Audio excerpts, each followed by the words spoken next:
So guys, we are kicking off season number 4. We have the transfers to go over from pre-season. And then we kick off with our first game of the season at the London Stadium against Brentford coming up next. In a parallel universe, West Ham United decided that Slaven Bilic wasn't the right man to lead West Ham to glory at the London Stadium. Instead, they chose this man. Hi there, my name is JNO. What's up guys, and welcome to the West Ham world. We are kicking off season number 4 today, but before we get into that, just like to welcome a new Patreon to the JNO Nation, and that is Brownie Matt Boy. Thank you so much for your patronage, for supporting the channel, and of course you'll be getting a shout out on FPL today as well, just in case you're an FPL fan. But thank you so much for joining the likes of Daraj and my wife. Thank you, Mrs, for supporting me, it's much appreciated, as part of the JNO Nation as we start off season number 4 of the West Ham world. So let's get right into the juicy stuff and look at the transfers for the season. As you can see, we have had a lot of people leave, but we haven't got as many coming in. We've had a lot of people go on free transfer, youngsters that I just thought, you know what, you're just taking up wage bill. You're not actually going to become part of the club in the long term. As you can see on the left there, there's one really big transfer, 2 really big transfers. But let's get into the details. The biggest transfer news for West Ham was we lost Jero Riedewald. Bayern Munich came in. Riedewald wanted to leave last season, still wanted to leave.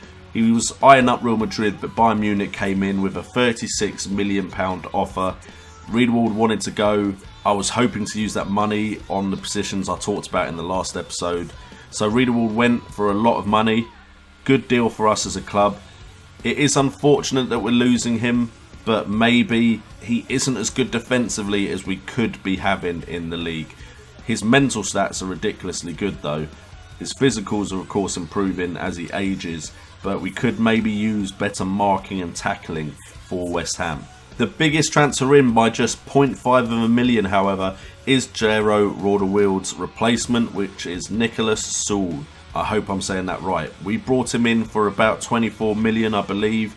Much better marking and tackling. I say much better, it's better by 1 or 2. But he is more of a pure centre-back than Riedewald is. Hopefully he can shore up our defence and really fit in nicely there. And I think he matched the philosophy of big signings, which is a plus for us, because we really didn't have much confidence from our board as far as big signings go. The other big transfer for 22.5 million was Julian Draxler, who I know matched the philosophy of big signings, and he should be a really good addition to our midfield. I know it's not a position I was looking to strengthen, but I wanted a big signing to get the board off my back. Julian Draxler at 25 is that signing, a great player who should be able to do great things at the club.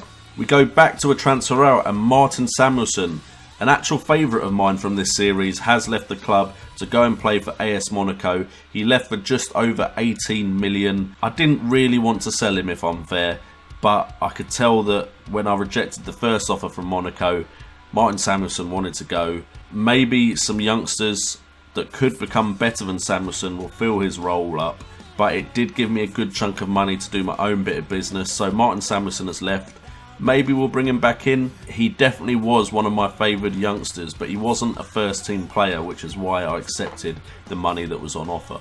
Now this is a transfer I might get a bit of stick for, but I believe this guy will be a better right back than Sam Byram and Dominic Iorfa, because in my current formation I'm looking for a very defensive minded fullback, and with marking of 14 and tackling of 16, I think Andre Wisdom can fit that role, and of course he's English. But at 18 million, a lot of you are probably thinking I've overspent, but that's what happens when you're buying English. And because Andre Wisdom came in, Dominic Iorfa has left for 4.4 million to go play for Valencia in Spain.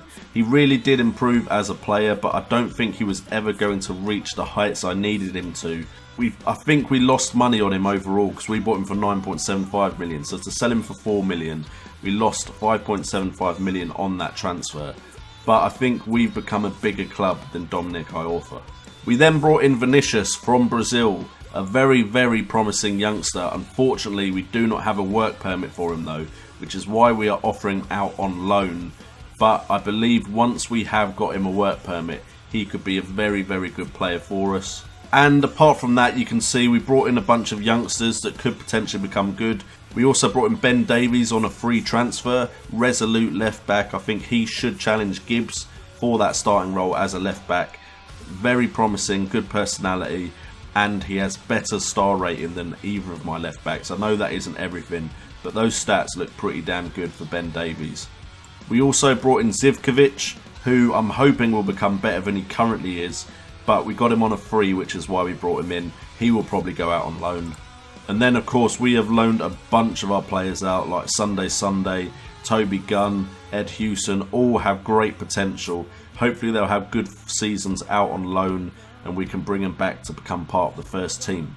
Okay, so we kick things off with the 4-4-2 formation that we have been using a lot recently. And as you can see, the lineup has changed, but hopefully this lineup will have as good, if not a better season than last season. Rajkovic is still our goalkeeper, with Ben Davies as a wing back, Wisdom as a full back, Reece Oxford and Michael Keane as our two centre backs. Tolisso is the deep line playmaker, with Will Hughes as a central midfielder on support. Van Ginkel is the wide playmaker on attack on the left. Andre Ayew is the wide midfielder on attack on the right. Draxler is our advanced playmaker, sitting just behind Luan as a complete forward. We have Nicholas Saul on the bench as well. I think our team still looks pretty damn strong, if I'm honest. Okay, so we kick off the new Premier League season, season number 4, and Manchester City are already on 3 points. Maybe they had an early kickoff. If they haven't, they've scored very, very quickly. Alright, it's Brentford with a cross here. Rajkovic picks up the ball though, comes out and claims it nicely. Look for the easy pass. No, he just hoofs it up the pitch. Just give away possession straight away. That is not how I want us to be playing. That is not what you're instructed to do, in fact, Rajkovic. You're instructed to look for a defender or a playmaker. Draxler now has the ball on the right though. Ventured out of his position, but he's cut inside now. I think he got tackled by his own player then. Okay, great signs here at the beginning of the season as Michael Keane wins that header. This is not looking good. This really isn't looking good. I don't like this. I don't like this at all. And Husband with a free kick now, and it bounces all over the place, and Mina almost scoring at the near post there as it bounced to him in the box. I'm not liking this. Ben Davies now with a free kick though, just over the bar. Seriously, this isn't a good start to the season, boys. I'm not liking this. It's another Brentford highlight. Judge with a shot from distance though, that's fine. I don't mind shots from that far out. I don't think Brentford have anyone that is likely to pull out a corker. Ball's just going all over the place in the box though. Judge can now put it back in. Finds Donati, playing it into the box with Moreno. Judge can now pass it into the box. And, there's a... Wait, no, he fouled. That's fine. I thought we'd given away a penalty. I'm not liking this at all. We've had one chance. And it was a long shot from distance. This is a shocking performance. Shocking first half. Our pre-season hasn't been great, but it ended well. Tolisso picks the ball to Hughes, to Draxler, to Luan. Plays it to Van Ginkel, finds Davies, get the cross in. I was hoping for something there. I know it was the first highlight, but I need something to spark this team into some action. Alright, Tolisso plays it out wide to Davies. Davies can now get another cross in. Tried to find Draxler, but now Moreno has the ball further up the pitch. We need to get men back. Keane wins the ball nicely there. Van Ginkel tries to play Luan through. This just does not feel good. Oxford tries to head it on to Luan. This is all over the place. What happened to the team that beat Liverpool like 4 or 5-0? That's what literally happened in the last episode. Was a 5 or 4-0 win against Liverpool. And now we're struggling against Brentford. They're just slicing us open. We've had one chance. Luan, who's had a good pre-season, just isn't doing anything. So Egerstein's going to come on. We're also going to bring off Ayew for Lozano. Oh, we finally had another chance, but again, it's another chance off target. Was worried we'd just given away a penalty then. McLeod has the ball out wide. If we could just win the ball... Oh dear, Rajkovic picks it up. This isn't looking good, boys. What happened to just having a good season after a good end to the last season? Why can't we do a Leicester? Actually, no, let's not do a Leicester because we know what's happening to Leicester currently. Once they sack their manager, they play well. Could we get a random counter-attack? I'd feel sorry for Brentford if we do. But Lozano is literally through with space. We do not deserve this. And Bentley makes sure we don't get what we don't deserve. Really, another free kick. Wow. I mean, 16 of their 18 chances have been long shots. But why have we been so poor at breaking them down? Well, I apologise because that is a dreadful game to bring to YouTube. Absolutely dreadful. But that is our first game of the Premier League season. We definitely should be winning these matches. So that was just a very poor display. Anyway, guys, it looks like I've got some work to do to get this West Ham side back in form. I thought we should just carry on our form from last season, but it seems like that is not the case.